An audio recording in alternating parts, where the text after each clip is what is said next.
The wealthiest man in Chicago lived high above the city in an office that felt more like a fortress than a workplace. Graham Locke, the cold, untouchable titan of finance, had a reputation that made 200 employees whisper the moment his polished shoes struck the marble floors. No one dared to look him in the eye. And yet, on one Tuesday morning, inside his penthouse office at the Willis Tower, the most dangerous moment of his life wasn't caused by a boardroom rival or a billion-dollar deal collapsing. It came from a 5-year-old girl holding his phone. What she whispered into that line would stop his world in its tracks. Before we dive in, let me ask you, if you saw a child pick up a call that could decide your entire fortune, would you snatch it away or wait to hear what they said? Drop your thoughts in the comments because what happens next will shock you more than any deal gone wrong. And stay with me, because what unfolds after this moment is darker, more human, and far more unexpected than anything Graham Locke ever faced. That morning, the sky over Lake Michigan glowed copper, streaking the glass walls of Graham's office. To the world below, he was the master of the board, a man who never lost a game. But inside that immaculate space he was pacing like a caged animal waiting for one call. It was supposed to be salvation millions of dollars from an international investor promising to stabilize his crumbling empire. The phone on his desk was no longer just a device. It was a lifeline, the thin thread keeping his legacy from vanishing. The door creaked open. Rosa Alvarez, the cleaning lady who kept his empire spotless without ever daring to meet his eyes, stepped in quietly. Beside her, hiding behind her faded uniform, was Mia, her daughter. Rosa's voice was trembling. "Mr. Locke, I had no one else." The school's pipes burst.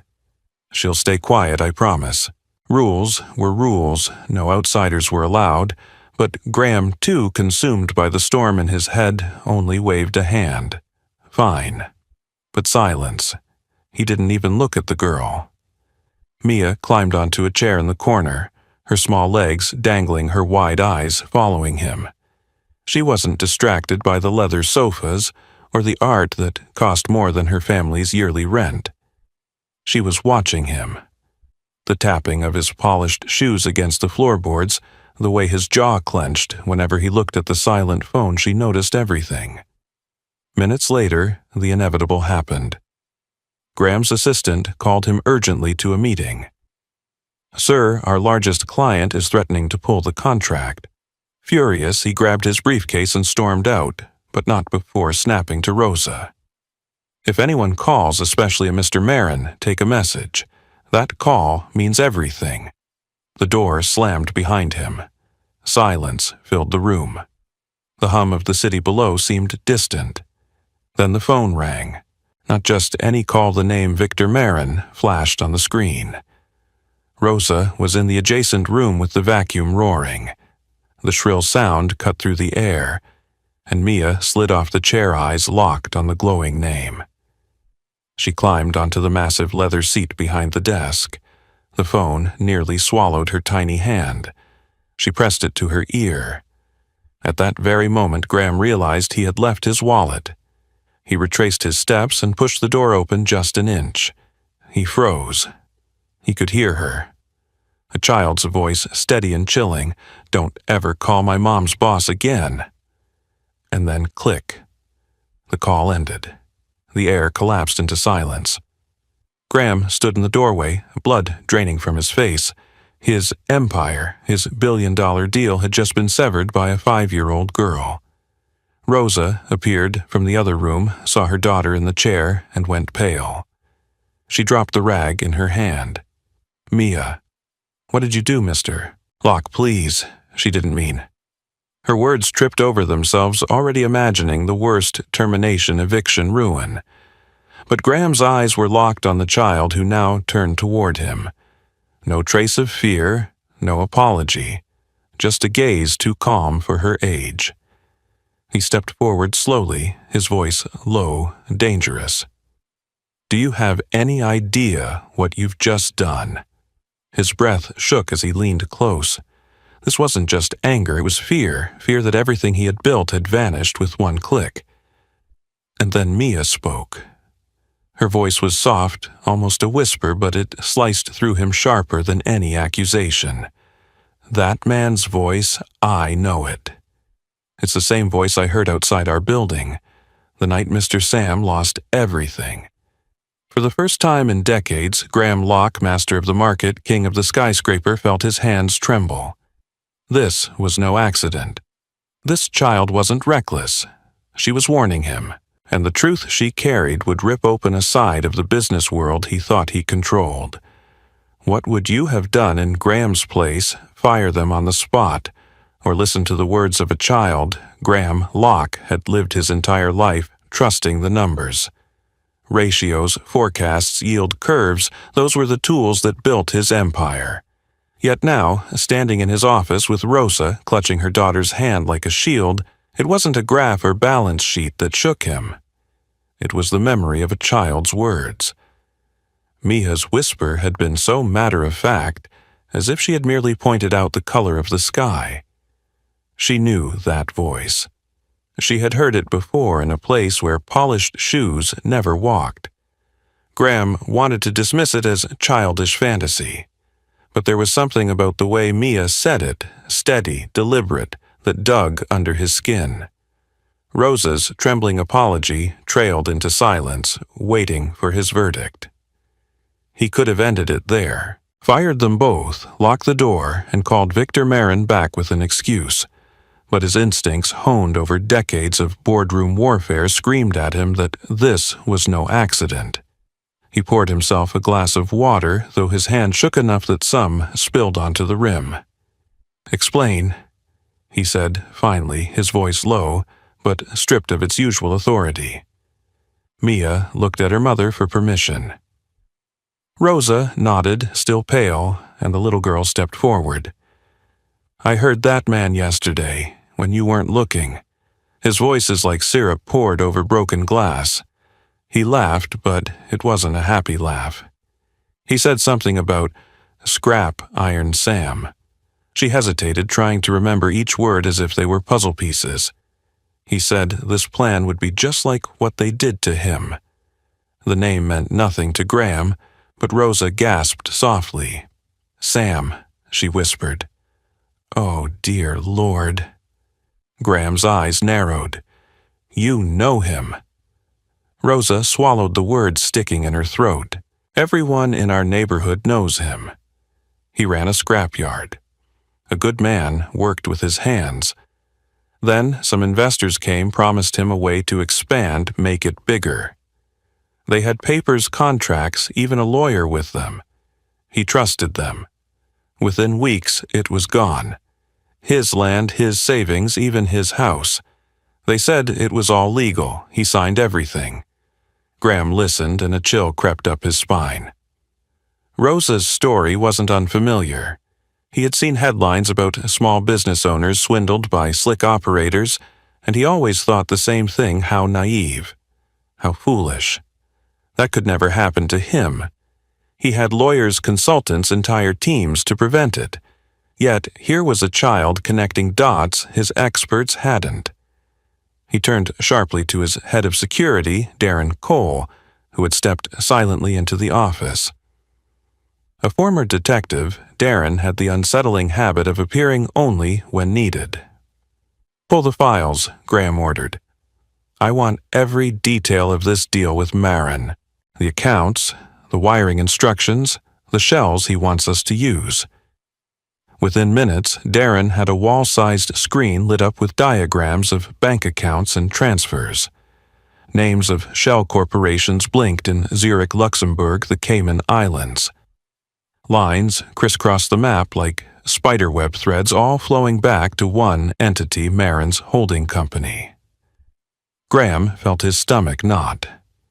At first glance, it looked like any other international transaction, but under the child's lens, it was something else. Escrow accounts replaced by direct transfers. An urgency that pressed him to move money before the weekend.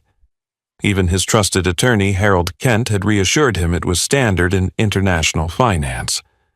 and Graham had nearly believed him. Mia walked closer, her small head tilting as she studied the glowing web of lines. She didn't understand corporate finance, but she recognized patterns. "It's like when my teacher draws mazes," she said. "You think it goes out, but it only goes in. You never get out." Her words landed harder than any analyst report.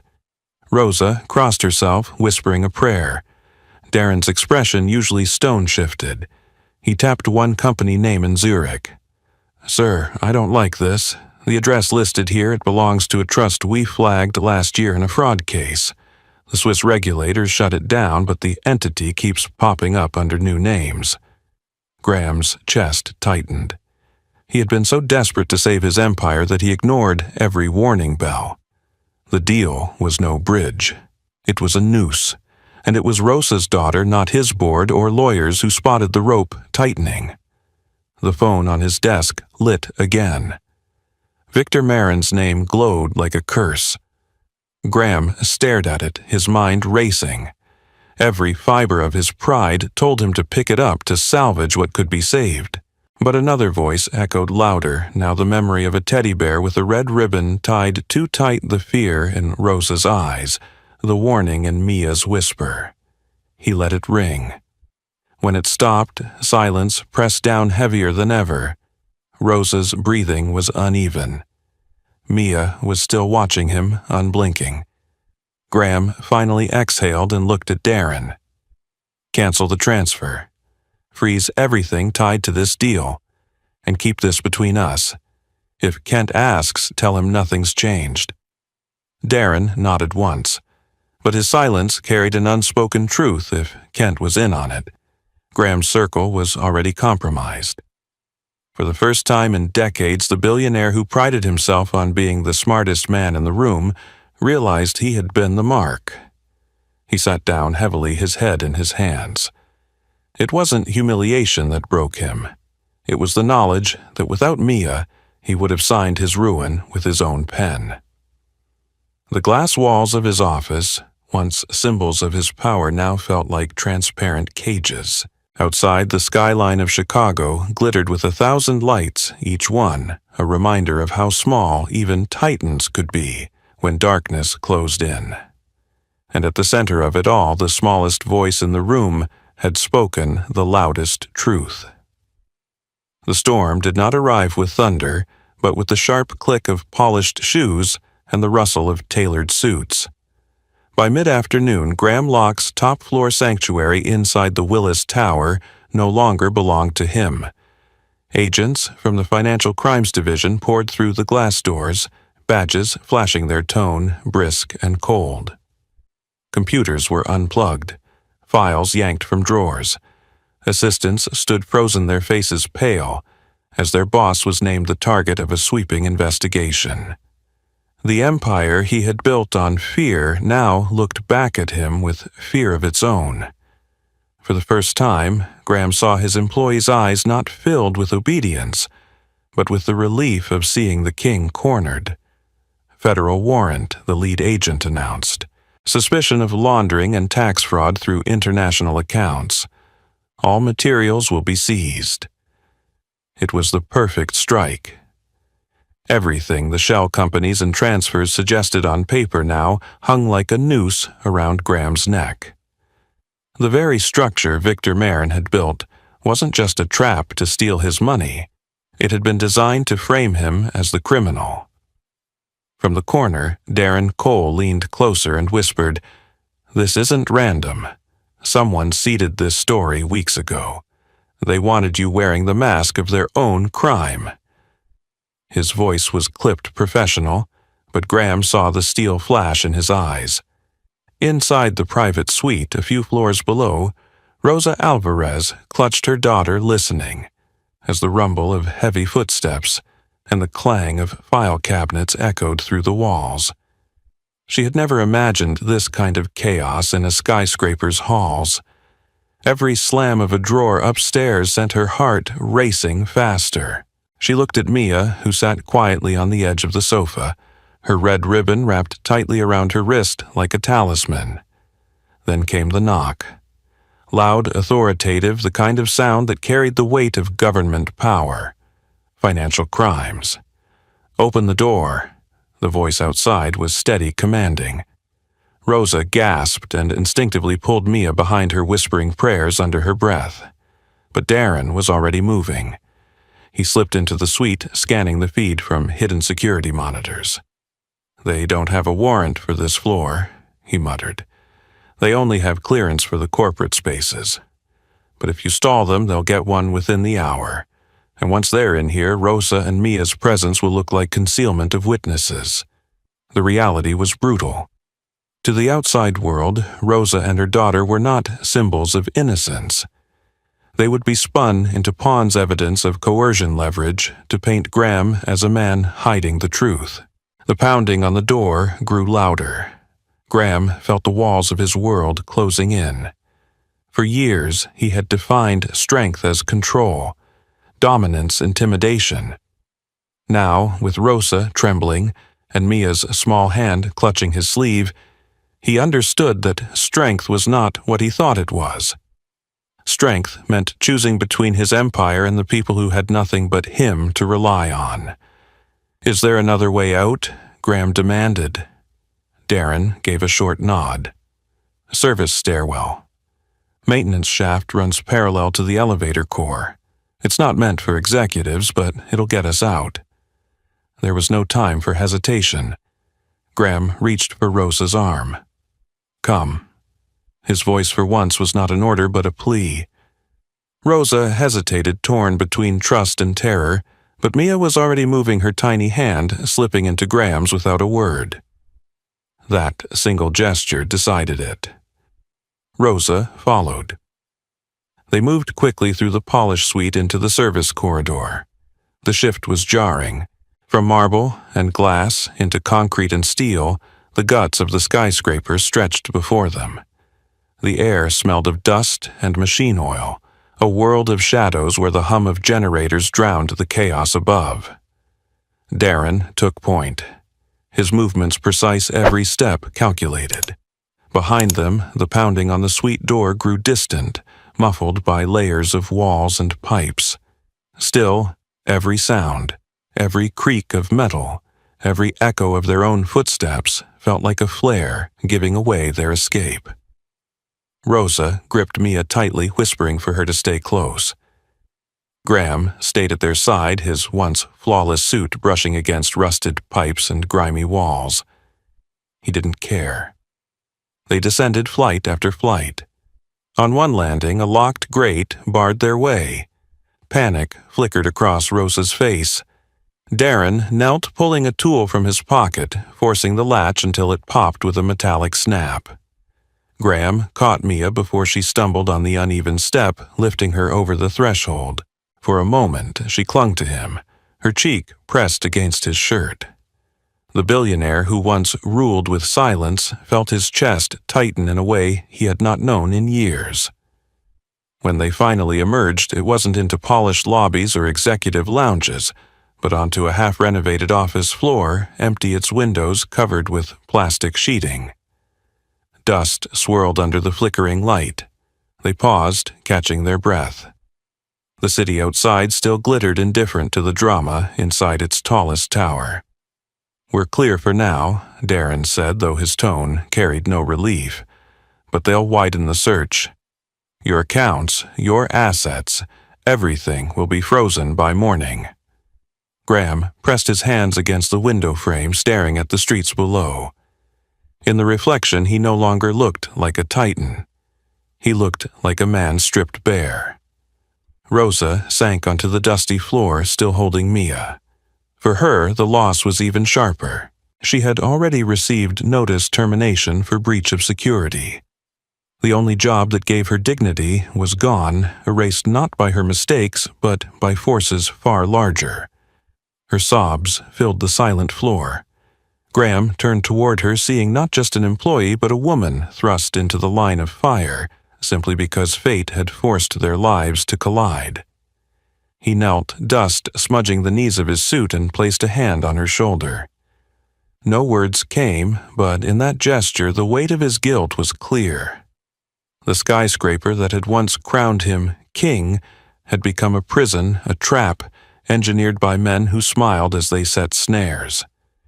And now, with the system turned against him, his only path to survival lay in the service corridors in the shadows, in the trust of a woman who feared him, and a child who saw through lies. Somewhere high above the pounding on the suite door finally gave way to silence. But Graham knew silence was no safety. It was only the pause before the next strike. The night had fallen heavy over Chicago, and in the small South Side house that had become their reluctant refuge, silence carried its own kind of weight. Graham Locke sat at the kitchen table, the glow of a single lamp throwing tired shadows across his face. Darren Cole spread out the files he had been digging through, fragments pulled from databases and whispers in back channels. Rosa Alvarez sat close by, still protective, while Mia drew quietly on a pad of paper. What the girl sketched wasn't flowers or stick figures, it was faces. Her small hand moved with purpose, pressing her pencil harder with every detail she remembered. Graham leaned closer, and when she turned the pad, the lines were unmistakable. A man's angular cheekbones, sharp eyes, the way his mouth curved when he spoke. "That's him," Mia said softly.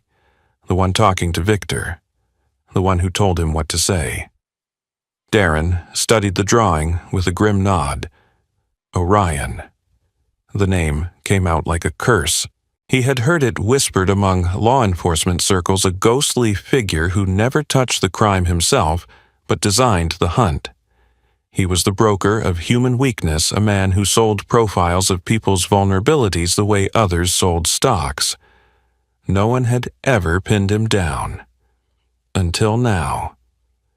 Graham stared at the child's drawing, his throat tightening. How had he, with all his lawyers and advisors, overlooked what a 5-year-old caught in passing had pieced together? His humiliation hardened into something colder. Resolve. "We stop running," he said. "We find him." Rosa's face drained of color. "Find him.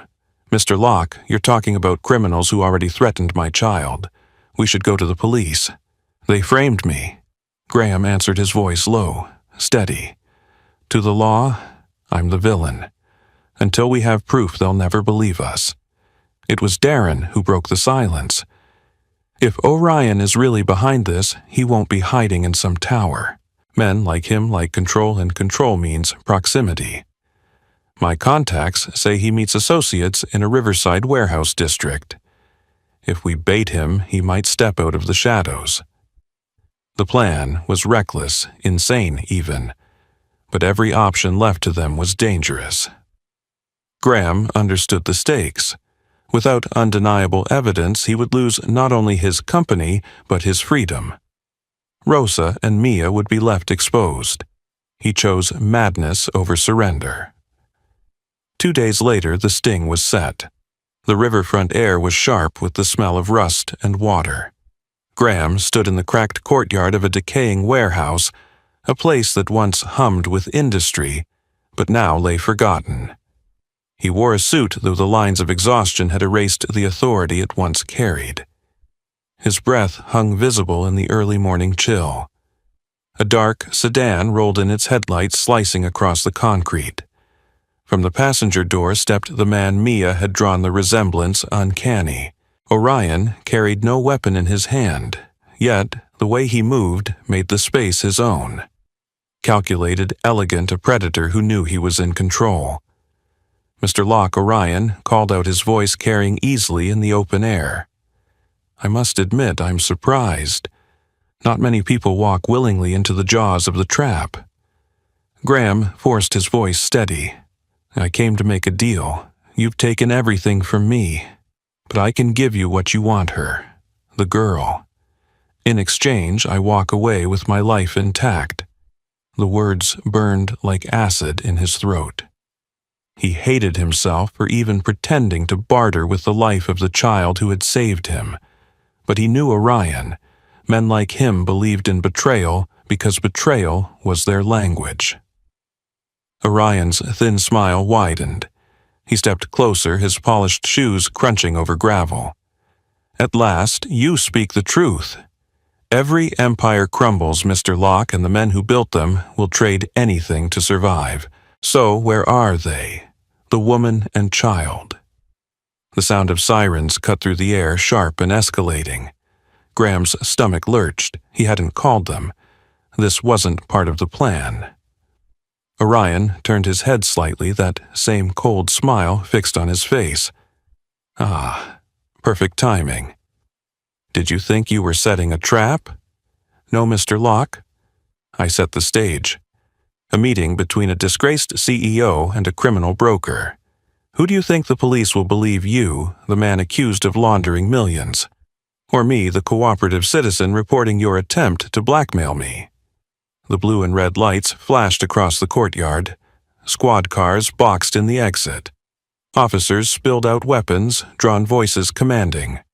Graham's heart pounded. This was it.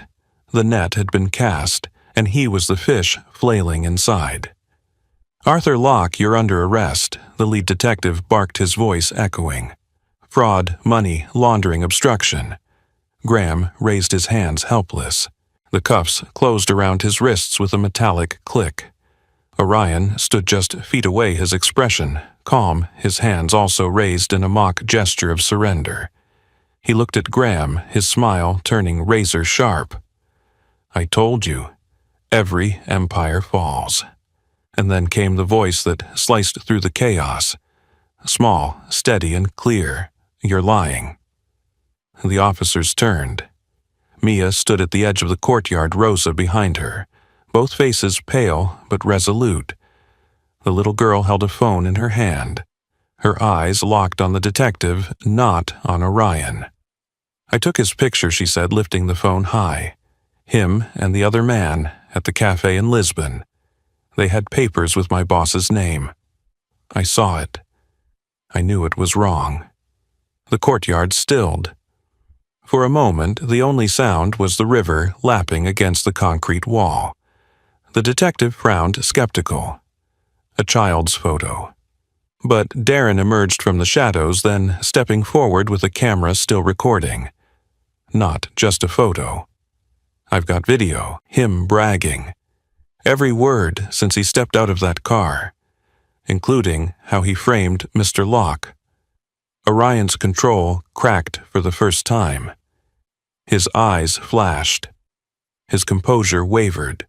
The officers shifted their glances, bouncing between the girl's trembling but steady hand and the evidence Darren displayed. The trap had snapped, but not on Graham. For the first time since this nightmare began, Graham saw the hunter's mask falter. Orion, the ghost. The mastermind was suddenly cornered by the smallest witness in the room. And the balance of power shifted. The weeks that followed the riverside sting unraveled like a slow-motion storm. Victor Marin vanished overseas, his accounts frozen and his name splashed across international warrants. Harold Kent, the trusted lawyer who had betrayed Graham, folded under pressure and confessed to his role trading secrets for leniency. And Orion, the shadow architect who thought himself untouchable, was paraded in handcuffs through a courthouse, his arrogance finally cracked. The empire of deceit collapsed piece by piece, and for the first time, Graham Locke was not the man under siege. Yet victory felt hollow. His company, though spared from financial collapse, was battered by scandal. Shareholders, muttered board members plotted, and the media painted him alternately as a victim and as a fool. None of that mattered. What lingered most was not the fight he had won, but the image of Rosa and Mia standing in that courtyard, small figures against the floodlights saving him in the moment he thought he was lost. One evening, weeks after the headlines had cooled, Graham found himself driving without a destination. He turned corners aimlessly until he stopped in front of a modest apartment block on the south side. It was Rosa's temporary housing arranged quietly after the storm. He sat in the car for a long time, staring at the stairwell light flickering above the entrance, wondering if he belonged anywhere near their lives after what they had endured because of him. Finally, he climbed the steps and knocked. Rosa opened the door, surprise flashing across her tired features. She did not speak at first. She only looked at him with guarded eyes, waiting for the version of Graham Locke she would face: the cold tycoon, the disgraced CEO, or the man who had sat in dust beside her when everything fell apart. "I came to talk," he said simply. His voice lacked the commanding edge it once carried. Inside, the apartment was small but warm. The scent of cooking filled the air. Mia was at the kitchen table, bent over homework, her red ribbon tied into her hair. When she saw Graham, she smiled, not the tentative smile of a child facing power, but something genuine, something that reached him in a place no accolade ever had. He sat across from them, his large frame awkward, in the small kitchen. For a moment, he stared at his hands, searching for words. "I've spent my whole life building things," he began. "Towers, companies, numbers on screens. I thought that was power. But when it all cracked, it wasn't my lawyers or my board who saved me. It was you and her." He nodded toward Mia. Rosa's eyes softened, but she did not release him from her silence. She wanted truth, not speeches. Graham drew in a slow breath. "I can't go back to the man I was, and I don't want to. What I want is a life where the people who stood beside me when I had nothing left stay beside me, not as employees, as family." The word hung in the air, fragile and daring. Rosa blinked, and for the first time since he had met her, he saw her eyes glisten, not from fear or exhaustion, but from something else she had buried for too long: hope. Mia closed her notebook and walked over to him. She did not say a word. She simply climbed onto his lap, wrapped her small arms around his neck, and whispered into his ear, "May I give you a hug?" It was the same line that had echoed in his mind since the day she first picked up his phone. Only this time he didn't hear it as a threat to his order, but as a gift. His arms tightened around her, and in that embrace something shifted deep within him. For decades he had been a man feared by hundreds, respected by rivals, envied by strangers. But in that small apartment with a child's arms around him, and Rosa's quiet tears glistening in the lamplight, Graham Locke finally understood what it meant to be human. Months later, the top floor of the Willis Tower looked nothing like it once had. Gone were the heavy drapes that choked the light. The mahogany bar, once stocked to impress clients, had been replaced with shelves of children's books and bright drawings taped to the glass walls. On the desk, where Graham once signed billion-dollar contracts, a dinosaur-shaped pencil holder sat beside a framed picture, 3 stick figures holding hands under the Chicago skyline. The Locke Shield Foundation had become the heart of his rebuilt empire. Its mission was simple but vital: teaching small business owners how to recognize the signs of financial predators. Graham funded it with his own money, but Rosa ran it with empathy and resolve. Her ability to connect with people who had been dismissed or tricked made the work real. And Mia, never far from her mother, became the foundation's quiet symbol, the child who once saw what the adults missed. One Friday afternoon, as the city pulsed outside, Graham sat at his desk, not staring at stock tickers but leaning over Mia's math homework. Long division puzzled him more than a 100-page contract ever had, and he laughed at his own frustration. Rosa entered with a tray coffee for him, juice for her daughter, and watched the scene with a warmth she never thought possible. The desk phone rang. Once that sound had nearly been his undoing. Now he answered it calmly. Locke Shield Foundation. How can we help? On the other end, a nervous voice spilled out a story that sounded all too familiar. A stranger offering an investment too good to be true, paperwork already in motion. Graham listened, patient, steady. When the caller finished, he said words that had become his creed. "Don't worry, you're not alone. We'll walk through this together and show you what's hiding in the shadows. When he hung up, his eyes met Mia's. She gave him a knowing smile, the kind only a child with an old soul could give. In her gaze, Graham saw not the empire he had nearly lost, but the family he had found.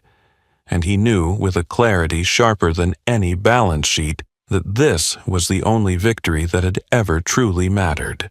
Graham Locke's story is not simply one of wealth, downfall, and redemption. It is the story of how a man who once believed he was untouchable came to understand the true foundations of strength. From the heights of the Willis Tower, Graham lived as if he were above the world. His employees feared him, his rivals envied him, and his pride convinced him that discipline and control would shield him from disaster. But everything he had built teetered on the edge of collapse, and the one person who stopped him from losing it all was the last person he would have expected, a little girl who had no power, no title, and no reason to be in his office except fate placed her there. When Mia answered his phone, it seemed like an act of defiance, a child's mistake that risked everything. Instead, it revealed the truth that his arrogance had blinded him to the deal that promised salvation for his company was nothing more than a snare.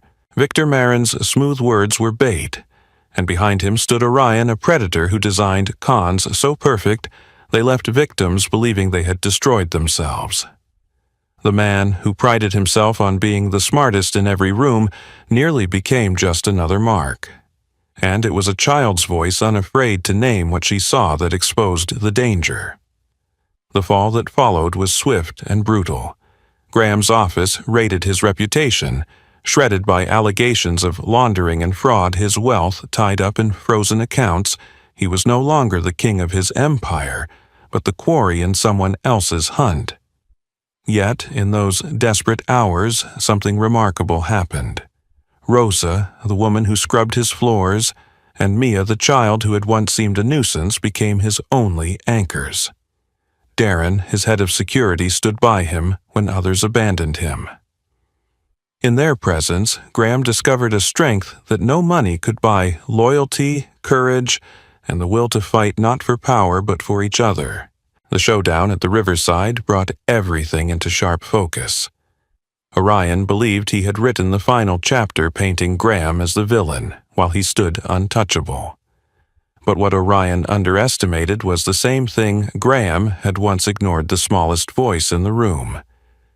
Mia's courage in presenting evidence paired with Darren's recorded proof shattered the web of lies. The trap closed not around Graham but around the predator himself.